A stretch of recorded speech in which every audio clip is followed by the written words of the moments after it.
माननीय मुख्यमंत्री जी आए हैं तो थोड़ा ये 20-25 मिनट से बक्सर की समस्याएं नहीं खत्म होगी, थोड़ा वक्त दीजिएगा तो ज्यादा समझ पाएंगे, और जब ज्यादा समझ पाएंगे तो आप ज्यादा कार्रवाई भी कर पाएंगे। अन्यथा आपकी यात्रा तो एक पर्यटक के तौर पे अगर होता है तो अच्छा है कि नावानगर की जगह आप भगवान राम की शिक्षा स्थली और विश्वामित्र की कर्म स्थली बक्सर चले जाते तो वहां भी एक पर्यटन की अपार संभावनाएं हैं, आपका पर्यटन भी हो जाता। पनोरमा ग्रुप, जो सोचता है वो करता है। आपके अपने सपनों का आशियाना। बिहार में नई सरकार के गठन के साथ ही मुख्यमंत्री नीतीश कुमार अब एक्टिव मूड में नजर आ रहे हैं। लगातार औद्योगिक क्षेत्रों का भ्रमण करने पहुंच रहे हैं। इसी कड़ी में आज मुख्यमंत्री नीतीश कुमार पटना से बक्सर के लिए रवाना हो गए हैं। बक्सर में आज औद्योगिक क्षेत्रों का भ्रमण करेंगे। आरजेडी के सांसद सुधाकर सिंह ने मुख्यमंत्री नीतीश कुमार से कई सवाल किए हैं। उन्होंने कहा है कि कई प्रकार के भ्रष्टाचारी लोग हैं, वो नीतीश कुमार जो विजन लेकर चल रहे हैं उसके बीच में बाधा बन रहे हैं। साथ ही उन्होंने कहा है कि नीतीश कुमार जी जो चुनाव में वादा किए थे उसे अगर पूरा कर रहे हैं तो अच्छी बात है, नीतीश कुमार को इसे पूरा करना चाहिए। क्या कुछ आरजेडी सांसद सुधाकर सिंह का कहना है, छोड़ जाते हैं आपको इस वीडियो के। माननीय मुख्यमंत्री जी नीतीश कुमार जी मेरे संसदीय क्षेत्र बक्सर की आज यात्रा करने वाले हैं। खासतौर से नावानगर औद्योगिक क्षेत्र एवं बक्सर में बनने वाले ईस्टर्न एक्सप्रेसवे से जोड़ने के लिए नया पुल का सवाल मैं बधाई देना चाहता हूं कि जो उन्होंने वायदा किया था कि इस बार जब सत्ता में आएंगे तो बिहार के नौजवानों के लिए रोजगार के अवसर और सरकारी नौकरियों में व्यवस्था को इस बार प्रमुखता के आधार पर काम करने का काम करेंगे। मैं याद दिलाना चाहता हूं कि करीब करीब 1.25 साल पहले, 15 महीना पहले मैं सांसद बनने के बाद नावानगर औद्योगिक क्षेत्र को विशेष आर्थिक क्षेत्र, स्पेशल इकोनॉमिक जोन का नोटिफिकेशन जारी करवाने का काम किया था। लेकिन जब देखें तो करीब 1.25 साल के बाद भी स्पेशल इकोनॉमिक जोन के लिए जो मूलभूत ढांचागत सुविधाओं की आवश्यकता होती है, आज तक उसमें काम नहीं लगना दुखद है। मैंने एक दूसरा प्रस्ताव भी दिया था कि नावानगर औद्योगिक क्षेत्र में जो नए उद्योग लग रहे हैं वह रोजगार सृजन उस स्तर पे नहीं कर पा रहे हैं जो लोगों की उम्मीद है।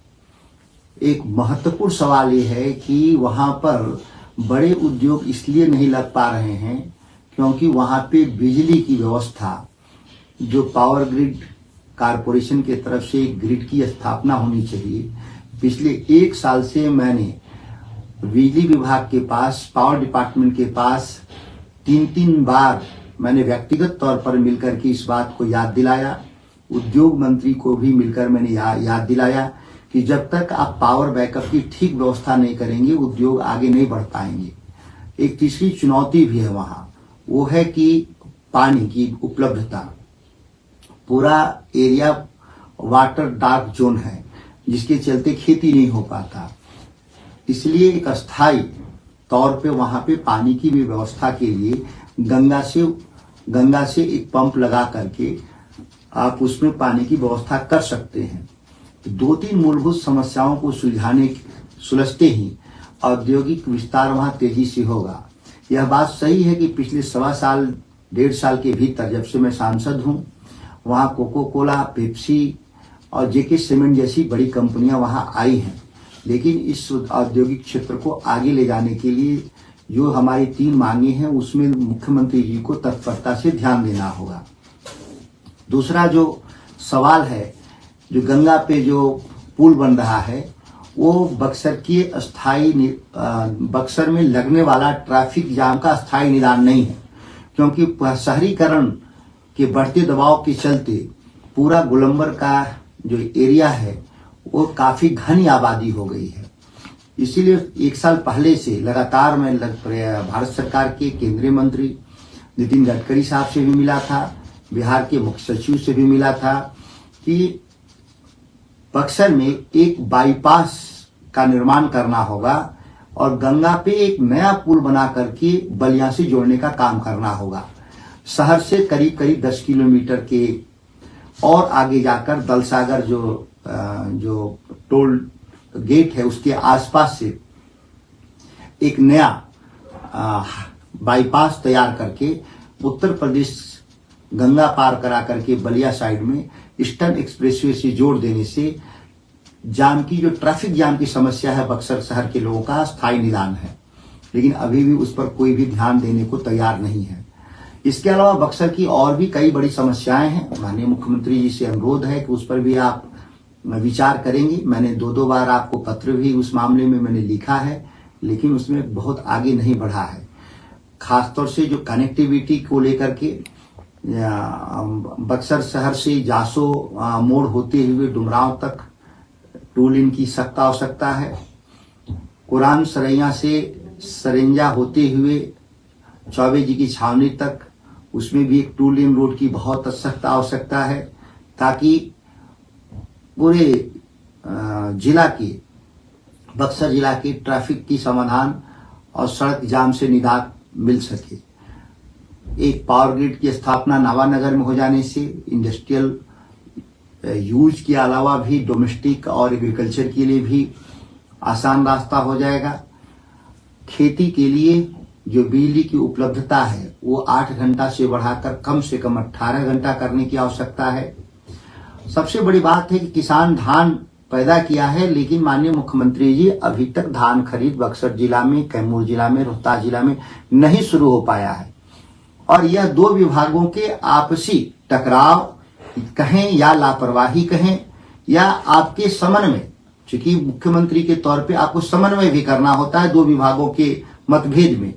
खाद्य एवं आपूर्ति विभाग और सहकारिता विभाग के आपसी समन्वय नहीं होने के चलते कई पैक्स डिफाल्टर हो चुके हैं, और जो डिफाल्टर नहीं भी हैं उनको सही समय से क्रेडिट की सुविधा भी नहीं मिला। आज तक धान खरीद शुरू नहीं हो पाया, जबकि इस चुनाव में आपकी घोषणा पत्र के बिंदु 3 पर ही साफ था कि बिहार में हम एमएसपी कानून बनाएंगे, एमएसपी कानून की गारंटी देंगे। आपने कानून तो नहीं बनाया, जो पुरानी व्यवस्था थे उसके जरिए भी आपने खरीद नहीं शुरू कर पाया। इस पर भी आप माननीय मुख्यमंत्री जी ध्यान देंगे। बक्सर, रोहतास, कैमूर चावल का कटोरा कहा जाता है। यहाँ के किसान मारे फिर रहे हैं। किसानों को जो फर्टिलाइजर उपलब्ध होना चाहिए गेहूं की बुआई के लिए, वह नाम मात्र का उपलब्ध है। प्रतिदिन कानून व्यवस्था की स्थिति पैदा हो रही है। ब्लैक में खाद मिल रहे हैं। जाहिर है कि जब खाद मिल रहे हैं ब्लैक में, तो यह प्रशासन की लापरवाही कहिए, बेईमानी कहिए कि वो जो डीलर है, रिटेलर है, उनसे मिलकर के यह ब्लैक हो रहा है। इस तरह की अगर देखें तो कई बड़ी समस्याएं हैं, और निश्चित तौर पे आप आए हैं समीक्षा के क्रम में। तो जो हमारा जो एक बैराज बन रहा है हमारा लंबे समय से, मलई बैराज, वह भी उस पर भी ध्यान देंगे ताकि जल्दी काम लगे और पूरा हो सके, किसानों के फायदे हो सके। खासतौर से नावानगर प्रखंड, चौगाई प्रखंड और दावत प्रखंड जो दिनारा विधानसभा में है रोहतास जिला में, ये 3 प्रखंडों में खेती की सुविधा इससे बढ़ेगी। माननीय मुख्यमंत्री जी आए हैं तो थोड़ा ये 20-25 मिनट से बक्सर की समस्याएं नहीं खत्म होगी, थोड़ा वक्त दीजिएगा तो ज्यादा समझ पाएंगे, और जब ज्यादा समझ पाएंगे तो आप ज्यादा कार्रवाई भी कर पाएंगे। अन्यथा आपकी यात्रा तो एक पर्यटक के तौर पे अगर होता है तो अच्छा है कि नावानगर की जगह आप भगवान राम की शिक्षा स्थली और विश्वामित्र की कर्म स्थली बक्सर चले जाते, तो वहां भी एक पर्यटन की अपार संभावनाएं हैं। आपका पर्यटन भी हो जाता और हमारी ऐतिहासिक धरोहर का संरक्षण भी हो जाता। इसी अपील के साथ मैं आपकी अपनी बात समाप्त करता हूं।